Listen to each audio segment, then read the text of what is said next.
Bien, lo que vamos a ver en esta clase es error y tratamiento de los datos. Ustedes saben que en toda práctica de laboratorio ustedes van a tener que hacer mediciones y expresar un resultado. Ese resultado siempre tiene que expresarse como la incógnita que tienen, más o menos la incertidumbre que tienen asociada.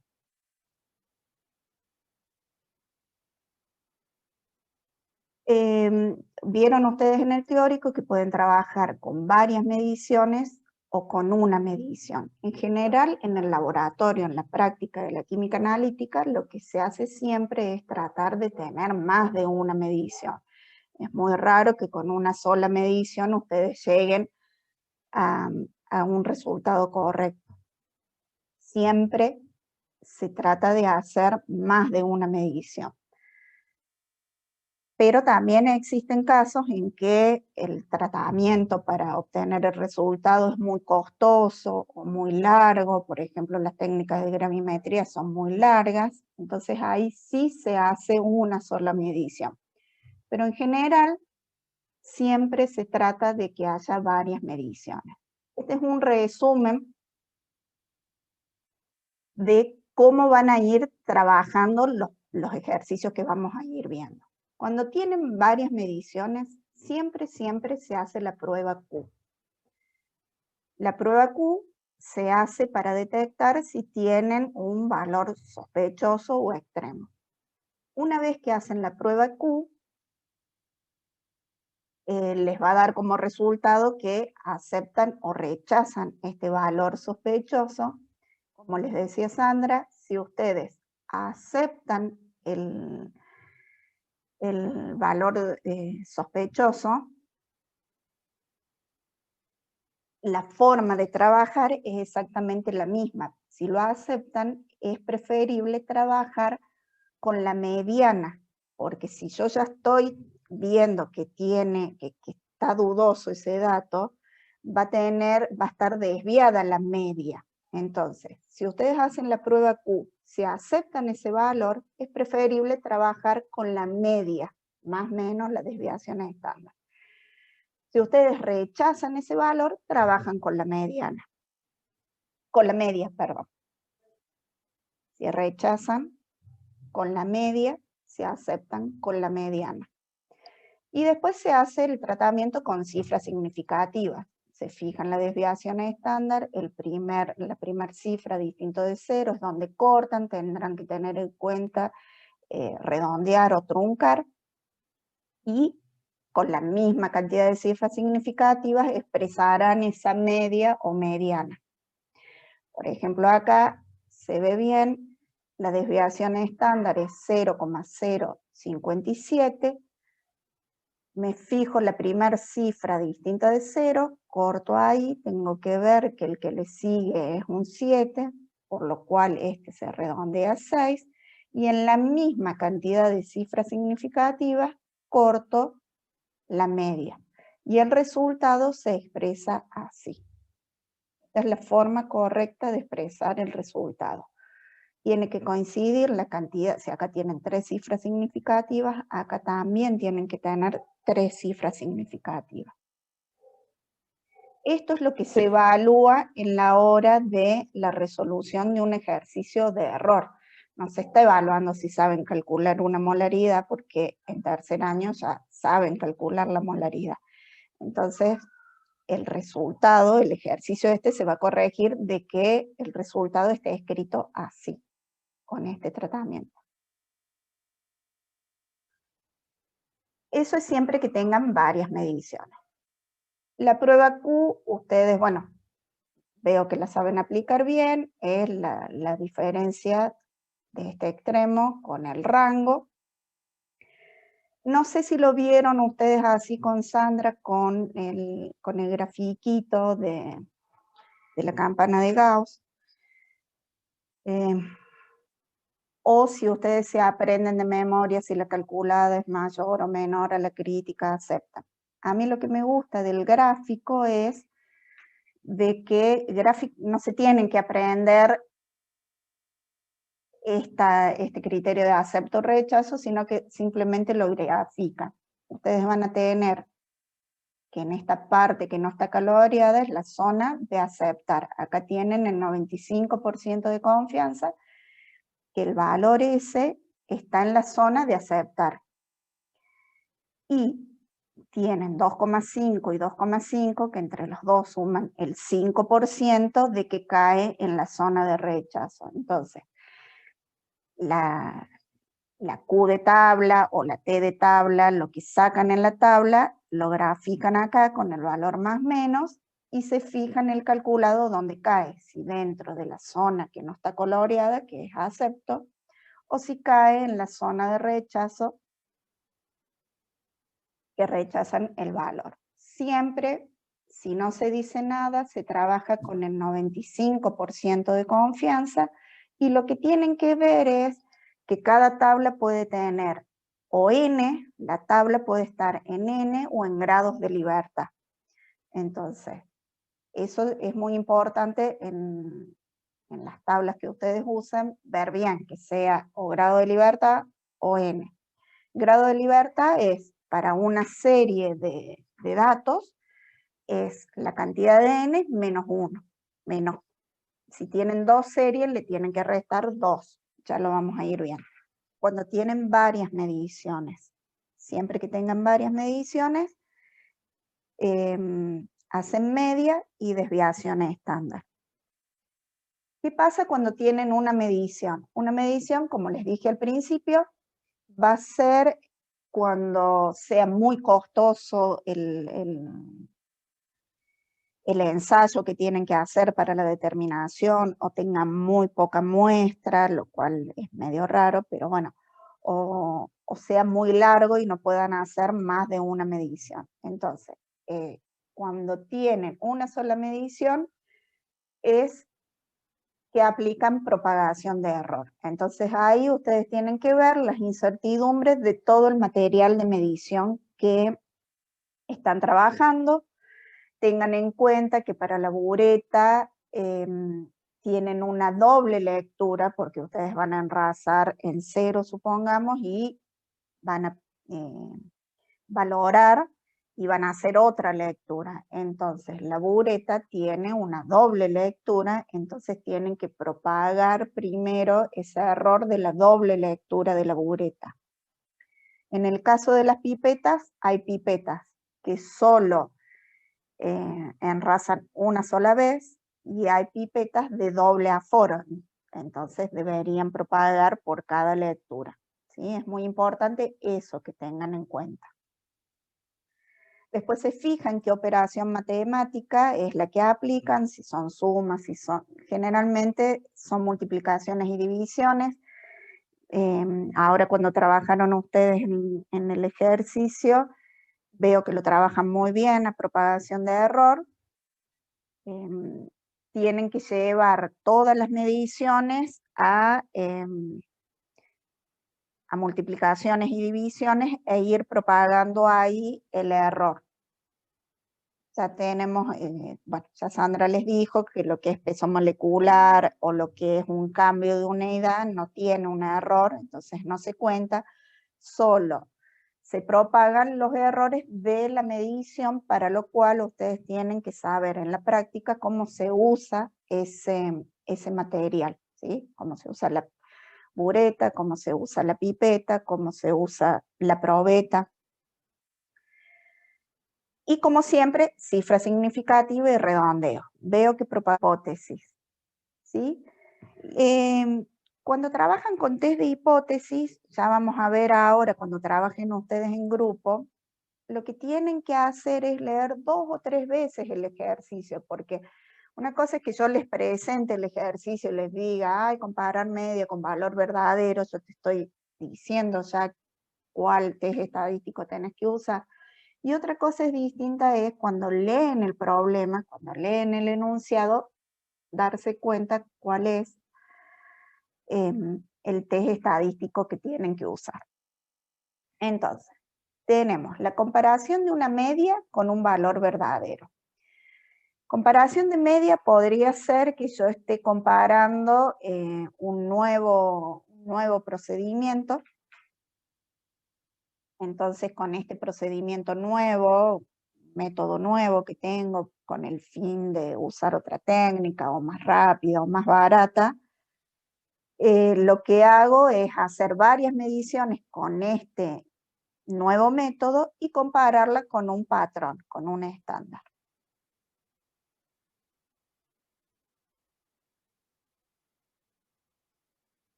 Estoy grabando, a ver. Sí, se está grabando la clase. Bien. Entonces, supongamos que ustedes tienen estos datos, que ya saqué la media, esta es la media con la desviación estándar, y tienen un patrón. Un patrón que les dice que el valor es 0,1. Entonces, lo primero que se hace es plantear la hipótesis, siempre. Y todo esto tiene que estar en el parcial o en el examen. Plantear, por más que no lo digas, se los estoy poniendo todos los pasitos que tienen que hacer, tienen que estar. Entonces, plantear la hipótesis nula siempre es que nada cambia, que esa media es igual al valor verdadero.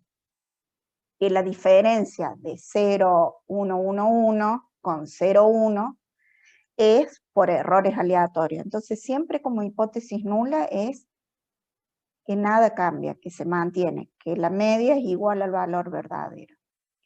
Y la hipótesis alternativa puede ser, vamos a ver este caso, es que sea distinta, ¿sí? Que ya no tenga un error aleatorio, sino que ya tenga un error determinado.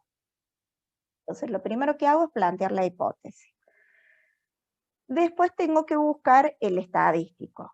El estadístico, estas fórmulas ustedes la tienen, entonces comparan media con valor verdadero, media con valor verdadero. Y lo que tienen que hacer es reemplazar la media, el valor verdadero, la desviación estándar y la cantidad de muestras que tienen. Eso les va a dar el T calculado, que en este caso, para este ejercicio, es 367. Y después es muy importante buscar en la tabla. Esto es lo que les pegué que no tienen a lo mejor en la Filmina ustedes. Entonces, fíjense que esta tabla dice que es una tabla de T para 2 colas, ya lo vamos a ver, y está en grados de libertad. Puede haber tablas que estén en N de mediciones, entonces acá es distinto el ingreso. Entonces yo tengo N igual a 4, los grados de libertad entonces acá serán 3. Para 95% de confianza, el T crítico, el T calculado es de 318. ¿Sí? Entonces, siempre que, cuando no les diga nada, siempre va a ser 95% de confianza. Tengo los dos valores.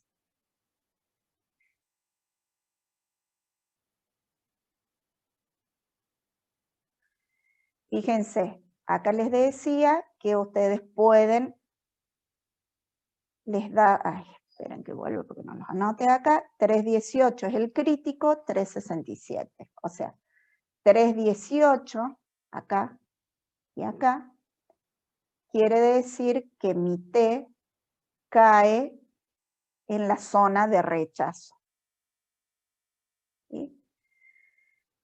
Entonces, bueno, como cuarto paso es aceptar o rechazar la hipótesis nula, y como quinto paso, y súper mega importante, es la conclusión, que la conclusión siempre tiene que estar con la significancia que ustedes trabajan. Entonces, tienen que decir, con 95% de confianza, en este caso rechazo la hipótesis nula, quiere decir que este nuevo método, este nuevo laboratorio, lo que fuera, tiene un error determinado. ¿Sí? Esa es la conclusión que deben ustedes llegar en el ejercicio. Bien. Vamos a ver ahora lo mismo, comparar una media con un valor verdadero, pero acá el enunciado de la problemática me va a dar que hay o una tendencia, o que me va a decir de que el error va hacia uno de los extremos, ¿sí? Un máximo permitido, un derrame, donde uno esperaría tener más concentración de lo que se derramó, entonces ya no es. Fíjense que es el mismo ejercicio, pero acá el planteo, y esto se los va a dar el enunciado, ¿sí? Les va a decir que la hipótesis nula, como siempre, es que nada cambia, la media es igual al valor verdadero, pero acá les está diciendo que la media es mayor o igual al verdadero, ¿sí? Y si uno ve, da tendencia, está viendo de que es mayor. Se calcula exactamente igual el estadístico, de hecho, como son los mismos datos, me da lo mismo, me da 3,67, la T calculada.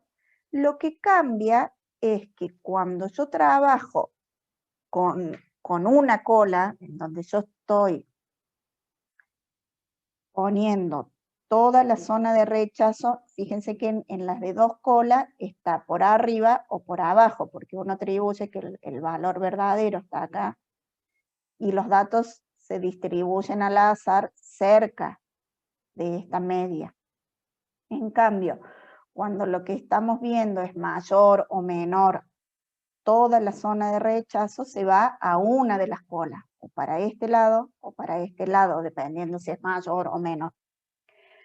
Entonces, lo que cambia es cómo busco en la tabla. Si bien yo trabajo con el 95% de confianza, al yo poner acá el 5% en una de las colas, esta tabla que es para dos colas, si yo miro en el 90% de confianza, quiere decir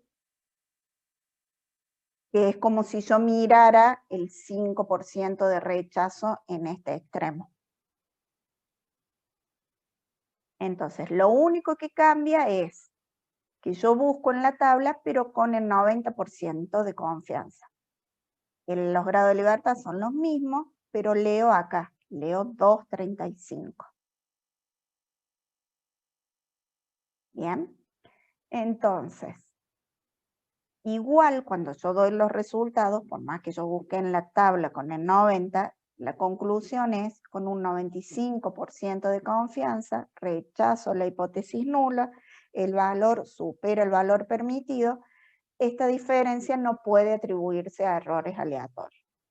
Esa es la conclusión que tengo que tener. Entonces, lo que cambia cuando es de una cola o dos colas es la forma de entrar en la tabla, a no ser que yo tenga tablas para una cola. ¿Sí? Ahora lo que vamos a comparar son dos medias experimentales. Y acá, traducido a la práctica, puede ser que yo esté comparando dos métodos distintos, dos laboratorios distintos, dos personas distintas que están trabajando, ¿sí? Entonces, lo que finalmente yo hago es comparar dos medias. Ahí le falta también el... no. Entonces, yo lo que tengo acá son dos medias experimentales con su error asociado, con sus desviaciones estándar. Siempre también tómense como forma de trabajo ordenado cuando ustedes van a comparar dos métodos, dos medias, lo que tienen que hacer primero que todo es ver si son los dos métodos, laboratorios, personas, lo que fuere, si son los dos igual de precisos. Porque se trabaja de una forma si los métodos son igual de precisos y se trabaja de otra forma si no son precisos. Entonces, para medir la precisión, ustedes saben que la precisión está asociada a las desviaciones estándar. Entonces, yo lo que planteo es la hipótesis nula, que las dos desviaciones estándar son similares al cuadrado, contra la hipótesis alterna de que las desviaciones estándar al cuadrado son distintas. Y el estadístico que se usa para ver este caso es el estadístico F, que el estadístico F tiene que cumplir de plantearlo que siempre sea mayor a 1. Entonces, cuando yo planteo F calculado, el que voy a calcular, siempre tengo que poner la desviación estándar más grande arriba, en el numerador, para que esto sea mayor a 1. ¿Sí? Independientemente que sea A o B, fíjense que acá es el B o el D. Fíjense que yo lo planteo en el numerador, al más grande, justamente para que se cumpla esto de que F tiene que ser mayor a 1. Yo calculo el F crítico, como hago siempre, o sea, resuelvo esto, y voy, ay, no les pegué la tabla, y voy al F crítico, que lo saco en la tabla, que la tabla, después les muestro, ustedes van a tener que, tiene doble entrada, entonces van a entrar en la S con la N o los grados de libertad de la desviación estándar más grande, tiene una entrada, y la más chica, una está en la columna y otra está en la fila. Fíjense acá. ¿Alcanzan a ver? Entonces, los valores de F a un nivel de 95%, N-1 para la desviación estándar mayor. Entonces, entran, no sé, creo que era 4 y 4, y buscan ahí, uno era 4 y otro 3, o sea, N era 5, el de mayor, y N era 4. Entonces, grado de libertad era 9, 12, ¿se entiende? O sea, entran con los grados de libertad para la desviación estándar mayor, la más grande, y los grados de libertad para la S al cuadrado menor. Y así es como buscan F. ¿Se entiende?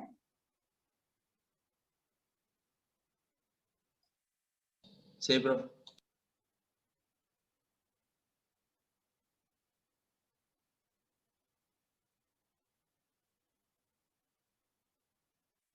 Bien, así es como buscan el 936. Bueno, no era el que les había dicho, era con 5 y 4. Les da 936. Obviamente aceptan, porque el calculado es más chico, entonces acepto la hipótesis nula con un 95% de confianza. Ambos métodos, operarios, lo que fuera la redacción, tienen similares precisiones. El hecho de aceptar la hipótesis nula, de que ambos métodos tienen la misma precisión, implica que en el paso que sigue van a usar la S ponderada. Si yo rechazara la hipótesis nula, no pueden usar la S ponderada, y ahora lo vemos. Entonces, ahora sí comparo exactitud. Como tienen la misma precisión, les había dicho, ustedes tienen que trabajar con la S ponderada. La S ponderada, esta es la forma de calcularla. La S ponderada, en definitiva, sería como un promedio de las dos desviaciones estándar de los dos métodos, de las dos personas, de los dos laboratorios. Es como que hace un promedio de las precisiones que tiene cada método, cada laboratorio. Si no son similar las precisiones, yo no puedo usar la S ponderada.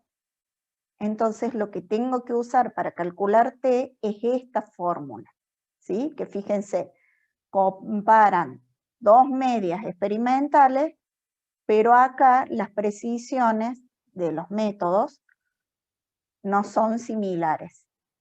Acá comparan dos medias experimentales, pero como son igual de precisos, son similar de precisos, uso la S ponderada. Y la fórmula es esta.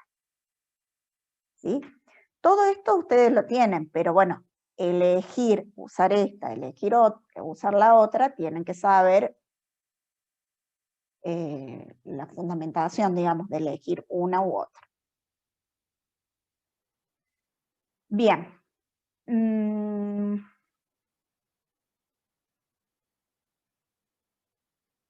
No me acuerdo qué ejercicio era, pero está planteado como si fuera de una cola. Fíjense que está planteado como si fuera de una cola. Entonces, siempre hago todos los mismos pasos. La hipótesis nula es que los dos métodos, los dos operarios, los dos laboratorios tienen iguales resultados medios. Contra la hipótesis alternativa, acá lo estamos planteando de una cola. Trabajan con este T calculado, ¿por qué? Porque las precisiones son similares, entonces puedo usar la S ponderada. El T crítico, voy a la tabla, como es de una cola, tengo que mirar en el 90%. Y los grados de libertad, acá yo tengo dos series de datos, uno tiene 5 mediciones, otro 6, pero como son dos series de datos, tengo que restarle 2. Entonces ingreso a 9 grados de libertad, para el 90%, 1,83. En el examen no va a pasar, ni en el parcial tampoco, pero ustedes tienen todas las tablas, pero a partir del 11, después creo que pasa el 15, 20, si no encontraran ustedes el grado de libertad, tienen que ir al más próximo, ¿sí? Supongamos que no está el dato de 9, tienen el de 5 y salta 10. Supongamos que está cortada la tabla, deberían trabajar con el de 9. No va a pasar en el parcial, pero sepan que si les pasa eso, buscan el más próximo. Fíjense que el crítico es 1,83, el calculado es 3,64, rechaza. Y siempre la conclusión, con 95% de confianza, puedo decir, bueno, este es justo el ejercicio en donde hay un derrame de cromo en el arroz. Por eso es de una cola. Sí. En los grados de libertad hace 5 más 6 menos 2. Ese menos 2, perdón, no entiendo. Porque son dos series de datos. Tienen Ah, ok. Entonces le tengo que restar 1 por cada serie. Si yo voy, ¿ves? Tenés una serie de datos que tiene 5 mediciones y otra serie de datos que tiene 6 mediciones. Entonces tenés que restar 1 grado de libertad para cada uno. Gracias, profe. Nada. Profe, Sí. una consulta. Con Sí. el tema de precisión, Sí. ahí le da menor, o sea, no entendí bien cómo es la precisión, si me la puede explicar de vuelta. Bien, volvemos a precisión. Ahí ustedes planteen. No te da menor, o sea, el calculado es más chico que el crítico, entonces aceptas, tienen la misma precisión. Claro, pero, o sea, si es más chico va a tener la misma precisión y si es más grande va a tener diferente, esa es mi duda. El criterio es aceptar o rechazar. Justo ahí no hice el gráfico, pero supongamos que hago el gráfico, ahí te da 2,56 el calculado y 9,35. Es como si fuera 9,35 acá y 2,56. Te cae en la zona que aceptas. Entonces, como aceptas la hipótesis, acepto la hipótesis nula, entonces quiere decir que las dos precisiones son similares. No es si es más chico o más grande, es si aceptas o rechazas. ¿Sí? Gracias, profe. Que en definitiva es si es más chico o más grande, o con el gráfico no queda duda, digamos. Es en la zona que cae. Profe, Sí. disculpe, y en el caso que se rechace la hipótesis nula, ¿tengo que usar la ecuación esa que está arriba a la derecha? Claro, si vos La que rechazas, no tiene la precisión, tenés que usar esta. Ah, bien. ¿Sí? En donde, fíjate que usa la desviación estándar del método 1, o del laboratorio 1, o de la situación 1, y la desviación estándar al cuadrado del laboratorio 2, del método 2. ¿Sí? ¿Por qué lo hace? Justamente porque las precisiones no son similares, entonces no puedo hacer un promedio de esas precisiones porque no son similares, entonces tengo que trabajar con la precisión de cada método, de cada laboratorio, y uso esta fórmula. En el caso del ejemplo, que tienen igual precisión, yo ya sí puedo hacer como un promedio, que es la S ponderada. Entonces, elegir trabajar con esta o trabajar con esta depende del plazo previo de la precisión. Por eso les decía, sean ordenados en siempre primero plantear la hipótesis para precisión y después exactitud. Porque ustedes sí o sí tienen que saber si trabajan con S ponderada o no. Más allá de que les pida o no la precisión. El enunciado puede no pedirle la precisión. Pero ustedes acá, para decidir qué fórmula usar, si esta o esta, tienen que saber lo de la precisión. Bien. Y el último que tenemos de test de hipótesis es el análisis por pareja. El análisis por pareja se da cuando las muestras, supongamos que tienen, que están ensayando un análisis de glucosa en 10 pacientes, una muestra de 10 pacientes, y que le están aplicando a esos 10 pacientes un método A y un método B, ¿sí? Un método para determinar la glucosa A y un método para determinar la glucosa B. Pero acá, obviamente que la cantidad de glucosa va a depender del individuo que yo le esté realizando ese análisis. Entonces no puedo comparar, porque no es lo mismo la glucosa que tiene el individuo 1, 2, 3, 4 y 5. Glucosa, colesterol, lo que fuera. O si fueran, supongamos, determinar el hipoclorito en una lavandina, pero no se la estoy aplicando a la misma lavandina, sino que tengo distintas marcas. Tengo Ayudín, tengo distintas marcas de hipoclorito. Obviamente que cada marca tiene estandarizado la cantidad de hipoclorito que tiene. Entonces yo no puedo medir dos métodos sobre muestras distintas. Entonces si yo hago eso, si estoy analizando dos métodos y a la vez los individuos las muestras son distintas, lo que tengo que hacer es tomar la diferencia, o sea, aplicarle al individuo 1 el método A y determino la glucosa, el método B determino la glucosa, y así con cada uno de los individuos. Y lo que hago ahora es la diferencia, A menos B o B menos A. Es indistinto, pero si yo elijo A menos B, tengo que hacer para todos A menos B. Si elijo B menos A, para todos B menos A, ¿sí? Y tengo que poner el valor con su signo. Acá ya no es valor absoluto, sino que hago la diferencia manteniendo esa resta. Es indistinto restar A menos B que B menos A, pero lo tengo que mantener para todas las muestras. Saco esas diferencias y ahora me olvido de estos datos y trabajo con las diferencias. Y hago la media y la desviación estándar de las diferencias. Y el n van a ser la cantidad de diferencias que tengo. Acá tengo 6 diferencias. Y nuevamente, siempre planteo.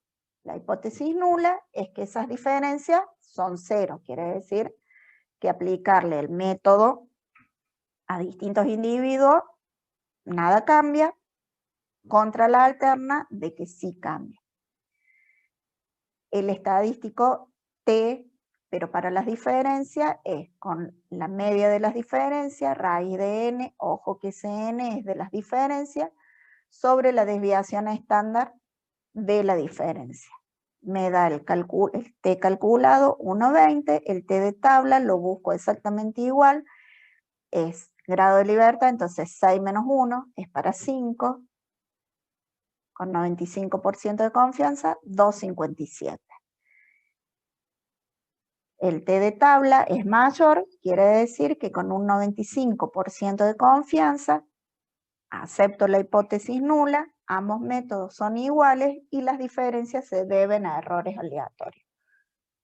Fíjense cómo los distintos pasos de plantear la hipótesis, calcular, elegir el estadístico que voy a usar, calcularlo, buscar el estadístico crítico, aceptar, rechazar y dar la conclusión, cómo la mantengo para los distintos test de hipótesis, independientemente de cuál fuera. Y esa conclusión siempre incluye el 95% de confianza, si acepto o rechazo y a qué se debe la diferencia. A errores aleatorios o a errores determinados.